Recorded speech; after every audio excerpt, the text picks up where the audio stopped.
Nang songoni mau lihat madinita, molotun peromita di bagasan arsak roka. Berarti kita menyesali dosa-dosa yang belum kita lakukan. Kita mencari penghiburan di tengah-tengah rumah ibadah ini.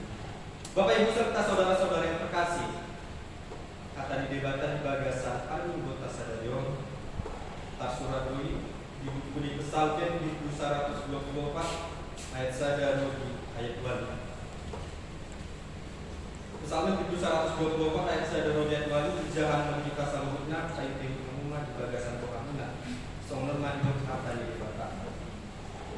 Abang diateo do pujian marino albau dinahin di debatan. Ebehan nakos yang sidau.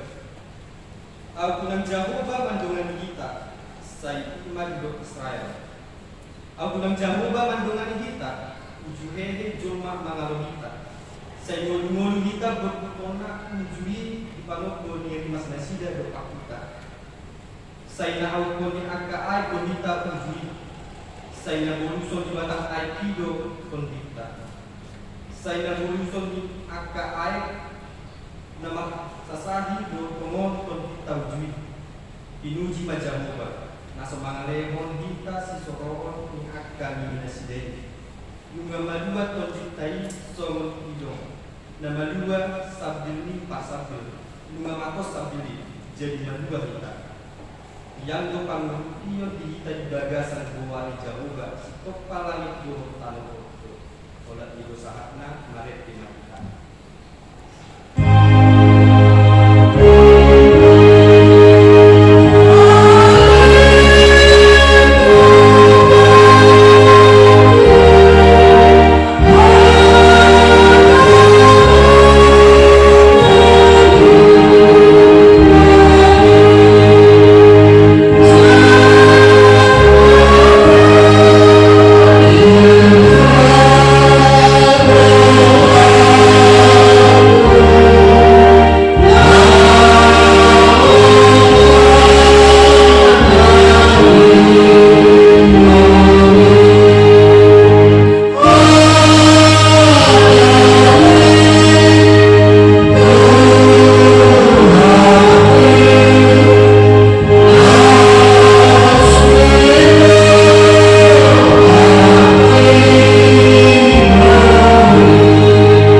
Ada prinsip hidup yang mungkin sering kita dengar dari orang-orang sekitar kita maupun di mana kita berada.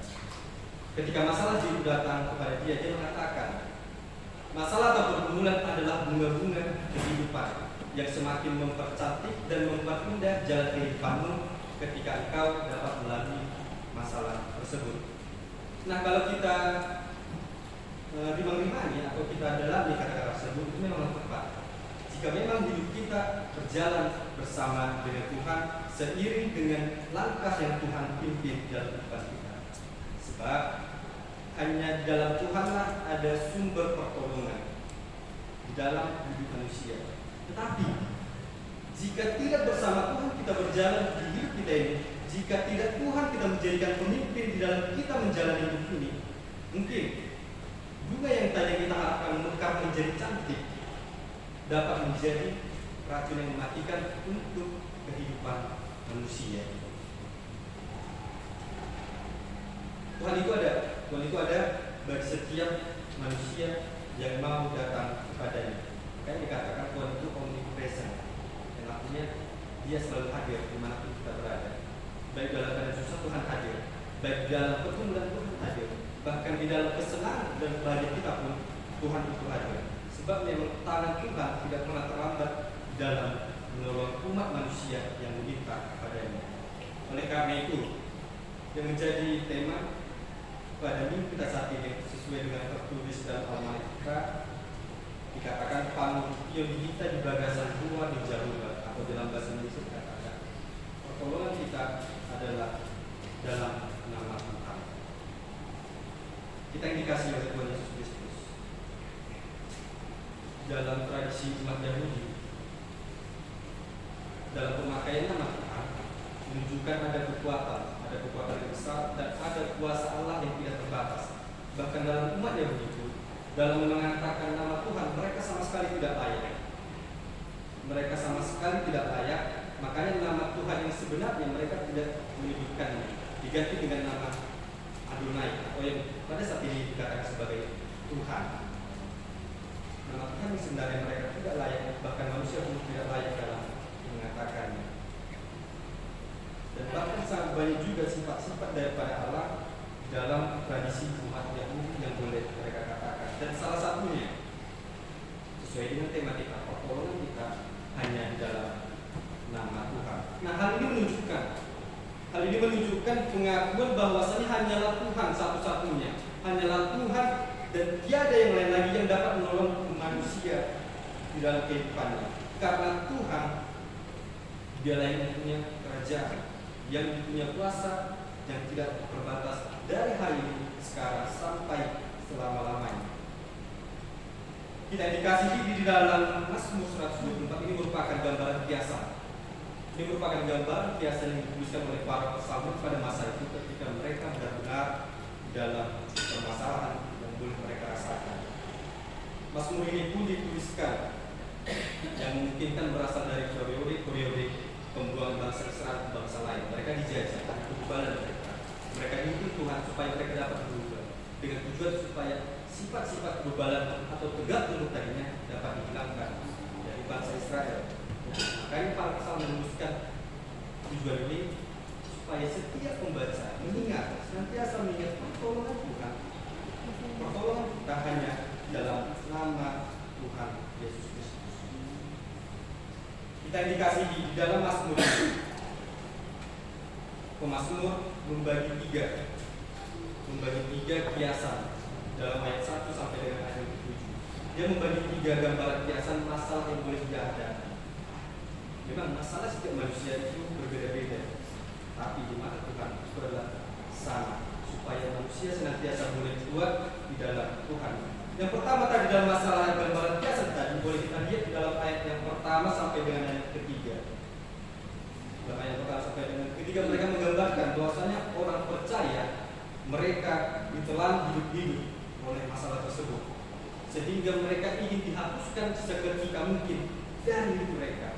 Mereka merasakan bahwasanya masalah yang mereka hadapi membuat nyawa mereka terancam atau ditelan hidup-hidup. Itulah gambaran kiasan yang pertama. Tetapi gambaran ini juga ketika mereka mengandalkan Tuhan, boleh gambaran tersebut dapat dihilangkan. Digambarkannya bahwasanya lawan bangsa-bangsa tersebut sangatlah beringas, sangatlah kuat dalam menjaga bangsa tersebut ketika amarah mereka menyala-nyala dalam menghadapi mereka. Tapi padahalnya manusia sangat mengandalkan kepadanya sendiri, beranggapan bahwasanya dia pasti bisa, kita pasti kuat dalam menghadapi tersebut tanpa bantuan orang lain. Tapi itulah tidak cukup dalam menghadapi masalah yang perlu pertolongan Tuhan yang benar-benar nyata dalam hidup. Dan gambaran yang kedua di ayat 4 sampai dengan ayat yang kelima, pemazmur menyatakan gambaran kiasan ini bagaikan bencana yang hampir meniadakan mereka, disamakan dengan hujan yang turun di wilayah tandus. Ketika wilayah tandus tersebut didatangi hujan yang tiba-tiba lebat, mereka mengalir dengan deras membawakan pepohonan yang merupakan tangan air tersebut, sehingga ketika air itu semakin deras, semakin banyak barang-barang lain, pepohonan atau racun-racun lain yang boleh kita hadapi dalam menerobos air tersebut. Nah, gambaran ini merupakan salah satunya, yaitu air bah yang boleh merasakan pada masa itu.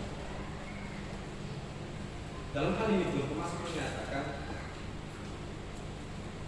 menghadapi masalah dalam kehidupan ini, masalah pasti ada, setiap rintangan pasti ada, baik dalam keluarga, pendidikan, bahkan apapun itu pasti ada. Namun bagaimana akhirnya? Apakah kita mengikuti arus masalah tersebut hingga jatuh dalam kesalahan kita atau dalam pergumulan kita, atau kita melawan arus tersebut sehingga kita menang dan dihiburkan oleh Tuhan? Perlu kita jawabkan kita masing-masing. Bahkan dalam gambaran air bah tadi, inilah gambaran yang sangat dahsyat luar biasa yang dapat menghancurkan tanpa sisa riwayat hidup manusia. Kalau kita mengulas kembali bagaimana kehidupannya. Ketika air bah itu tiba, air bah itu datang dalam bumi. Hanya 8 orang yang boleh diselamatkan Tuhan. Nuh beserta istrinya, ketiga anaknya dan 3 anak bumi. Artinya hanya 8 dan sepasang daripada binatang supaya benar-benar ekosistem alam itu terjaga. Dasarnya air bah.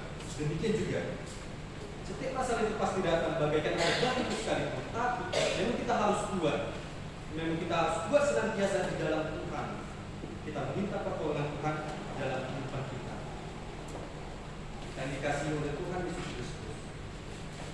Gambaran yang ketiga yang boleh Thomas bagikan kepada kita dan ayat yang ke-6 sampai dengan ayat yang ke-7. Mazmur menyatakan masalah tersebut bagaikan jerat perangkap burung. Jerat perangkap burung seperti sangkar burung yang bundar dari bingkai kayu. Ketika burung tersebut tidak benar masuk, dia tidak akan pernah bisa keluar lagi. Mazmur merasakan hal tersebut ketika mereka dalam masalah dan dihadapi oleh musuh mereka. Ketika mereka masuk dalam jebakan musuh mereka, mereka tidak bisa keluar. Mereka tidak bisa keluar.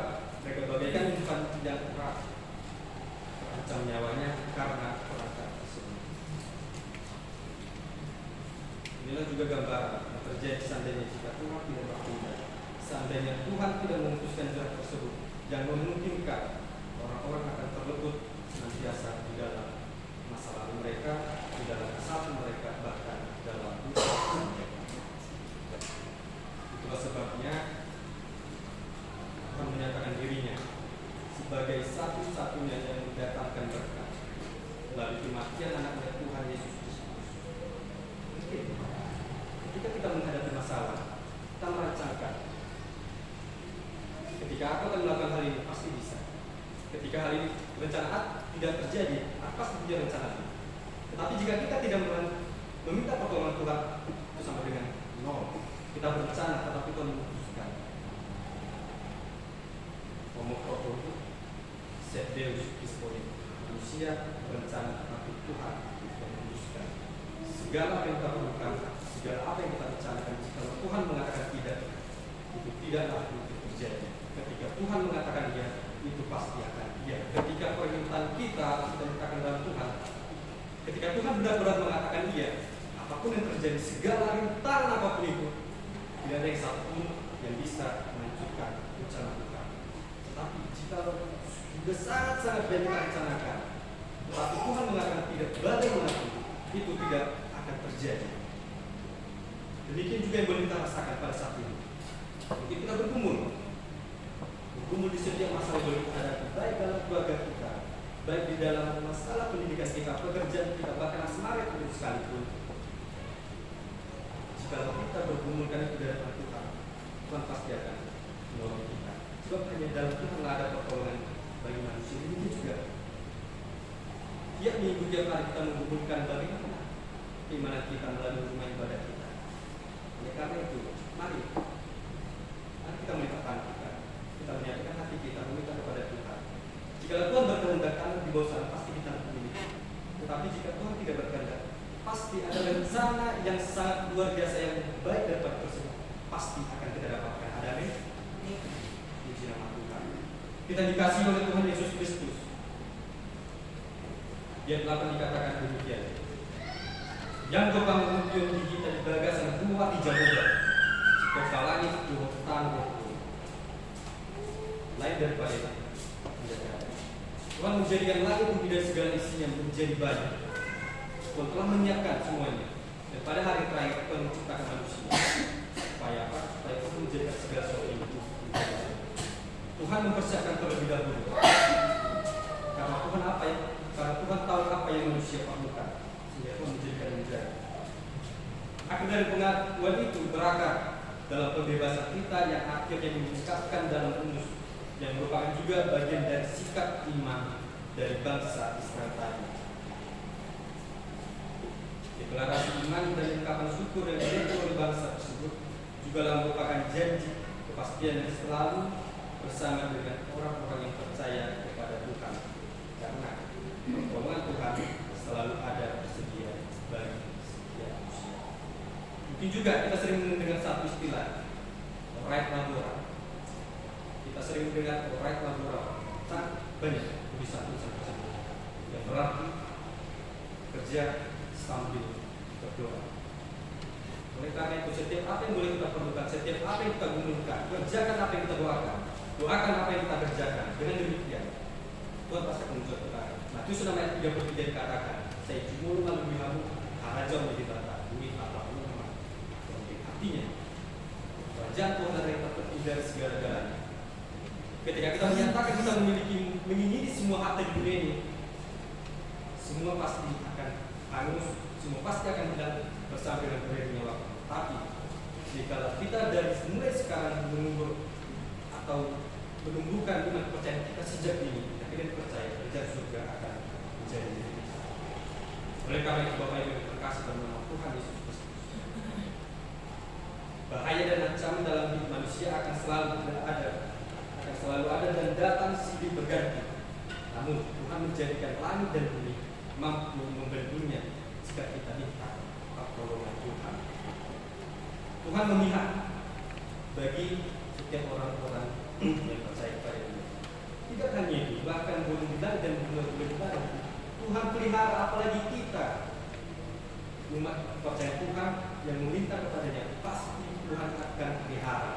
Terlebih jika kita meminta pertolongan Tuhan di setiap masalah pergumulan yang boleh kita hadapi. Ketika kita meminta tersebut, berikan seorang anak meminta kepada Bapa, yang kita percaya kita pasti dikuatkan hanya oleh karena nama Tuhan Yesus Kristus. Amin.